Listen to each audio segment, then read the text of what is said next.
अनिरुद्ध त्रिवेदी 28 वर्ष का युवक शहर में एक आर्किटेक्ट था। जब उसके पिता की मृत्यु हुई थी वो मात्र 10 साल का था। माँ उसे लेकर लखनऊ चली गई थी। अब 14 साल बाद उसकी दादी की रहस्यमयी मृत्यु के बाद वो अपने गांव भैरवपुर लौटा। जैसे ही वो गांव में दाखिल हुआ उसे कुछ बदला हुआ सा लगा।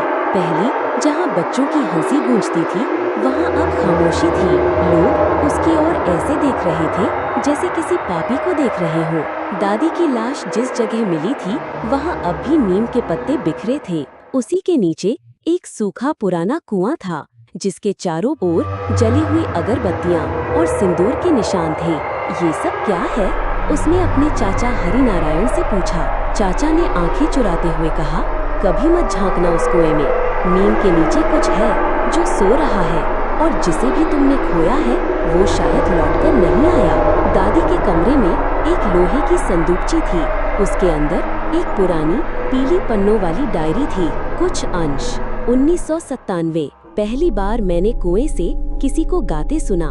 वो मेरी माँ की आवाज थी जो 20 साल पहले मर चुकी थी। 2001। मेरे सपनों में कोई आता है, बाल उलझे हुए, गीली मिट्टी से सना हुआ, कहता है कुर्बानी चाहिए।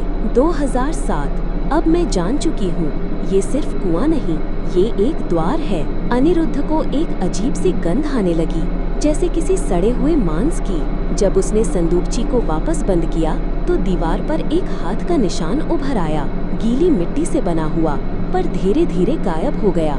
गांव के सबसे बूढ़े आदमी रघुवीर बाबा ने अनिरुद्ध को बुलाया। तेरे दादा ने कुएं को बंद करवाया था, उन्होंने बताया, क्योंकि एक रात गांव की 3 औरतें गायब हो गई थीं। किसी ने बस चीखें सुनी थी, फिर कुछ नहीं। क्या पुलिस आई थी? आई थी। एक जवान अफसर कुएं में उतर गया था और फिर ऊपर एक रस्सी आई, लेकिन उसके साथ इंसान नहीं, सिर्फ उसका खोपड़ी लटका हुआ था। रघुवीर बाबा कांप रहे थे। तू लौट जा बेटा, इस गांव में कुछ दफन है। लेकिन वो अब फिर से जाग रहा है। रात को 12 बजे अनिरुद्ध की नींद खुली। कमरे की खिड़की अपने आप खुल चुकी थी। हवा नहीं चल रही थी, फिर भी नीम के पत्ते सरसराने लगे। और फिर वही गाना, सावन के झूले पड़े नीम के नीचे, तेरा इंतजार किया मैंने सीने में पीते। कुएं से आवाज आ रही थी, लेकिन इस बार गाना रुक गया और एक कराहती हुई हंसी सुनाई दी। वो खिड़की के पास पहुंचा और अचानक देखा नीम के पेड़ पर कोई लटक रहा था।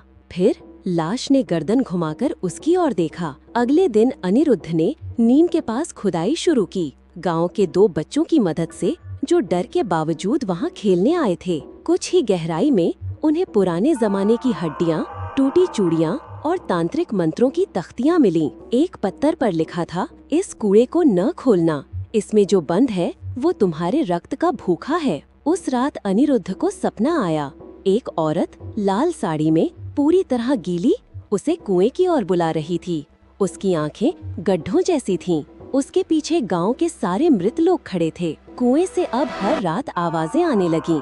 गांव के कुत्ते भौंकते रहते, मुर्गियां चिल्लाती और लोग दरवाजे बंद करके बैठ जाते। एक रात अनिरुद्ध ने देखा उसके मृत पिता वरामदे में खड़े हैं। बेटा, तो घर क्यों आया? पिताजी, अब तू जा नहीं पाएगा, कुआं तुझे देख चुका है। अनिरुद्ध ने तय किया कि वो कुएं में उतरकर सब खत्म करेगा। गांव वालों ने मना किया, पर वो नहीं रुका। जैसे ही वो रस्सी के सहारे नीचे उतरा, हवा भारी हो गई। कुएं के अंदर की दीवारों पर खून से चेहरे बने हुए थे। आंखें नहीं थीं, बस काले गड्ढे। अंत में उसे एक दरवाजा मिला, धातु से बना हुआ, जिस पर तंत्र मंत्र खुदे थे। जैसे ही उसने उसे छुआ, दरवाजा खुल गया और उसके भीतर अंधेरा नहीं था, बल्कि वो एक उल्टी दुनिया थी, जहाँ नीम के पेड़ उल्टे उगे हुए थे, लोग उल्टी चाल चलते थे और हवा में जलने की गंध थी। गांव में अब भी नीम का पेड़ है, अब भी कुआं वही है, पर अब अनिरुद्ध वापस नहीं आया।